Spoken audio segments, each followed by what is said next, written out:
একটা কি বলে একটা শিং লাগাতে পেরেছি। এখানে সব বড় বড় ডক্টরেটরা বসে আছে, বলতেও লজ্জা লাগে আমি একটা ছোটখাটো ডক্টরেট ডিগ্রি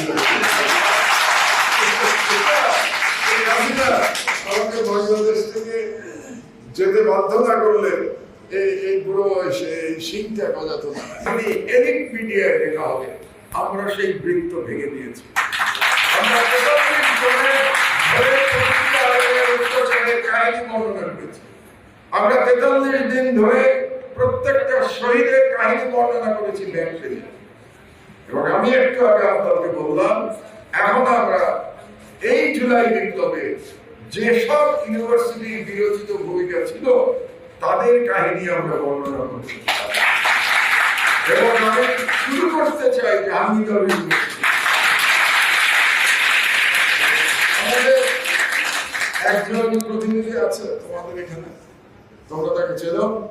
তার উপর দায়িত্ব থাকলো সমস্ত কাহিনী বর্ণনা করে আব্দুল আহমেদকে পাঠানো। আব্দুল আহমেদেরও দায়িত্ব, এখানকার এলাম নাই, কাজে তারও দায়িত্ব এটা করা। কিন্তু আমি চাই জাহাঙ্গীরনগর ইউনিভার্সিটি দিয়ে এই কাহিনী বর্ণনা শুরু। আমি তুরস্কে ছিলাম যখন তোমরা বিপ্লব করছিলে। আমার দুর্ভাগ্য আমি তোমাদের পাশে দাঁড়িয়ে লড়াই করতে পারি নাই। লড়াই আমার মতো করে আমি করেছি, রক্ত আমারও ঝরেছে, তোমাদের মতো করে এইবার পারি নাই। কিন্তু তুরস্ক থেকে আমি দেখতাম যে জাহাঙ্গীরনগর ইউনিভার্সিটির শিক্ষকরা, ছাত্র ছাত্রীরা কি বিরোচিত সংগ্রাম করছে। এটা তুরস্ক থেকে। আমার বক্তব্য শেষ করার আগে একটু শেখ হাসিনাকে ধন্যবাদ দিয়ে দিই।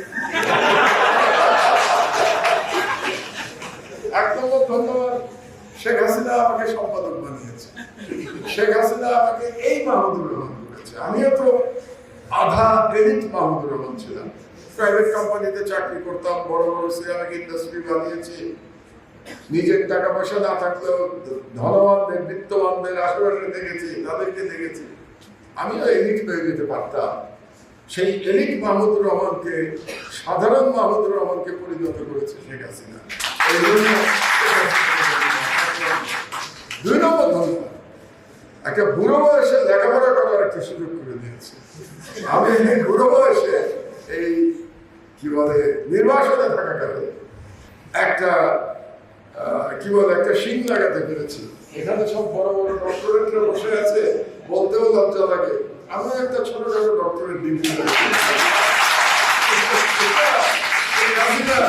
আমাকে বাংলাদেশ থেকে যেতে বাধ্য না করলে এই বুড়ো বয়সে এই শিংটা গজাতো না। বুড়ো বয়সে শিংটা গজিয়েছে, খারাপ লাগছে না, ভালোই লাগছে। আর কি আর বক্তব্য বাড়াবো না। তোমরা যে আমাকে এখানে আমন্ত্রণ করেছো আজকে, তার জন্য অনেক ধন্যবাদ। তোমাদের সব বাচ্চাদের সামনে আসলে আমার বয়স্ক হয়ে যায়, মনে হয় আমিও তোমাদের মতো বোধহয় দোষে চলে এসছি, আমার সেই জীবনে ফিরে গেছে। বড় ভালো লাগে। তোমরা ভালো থাকো। বাংলাদেশের দায়িত্ব তোমাদের হাতে। আল্লাহ হাফেজ। বাংলাদেশ।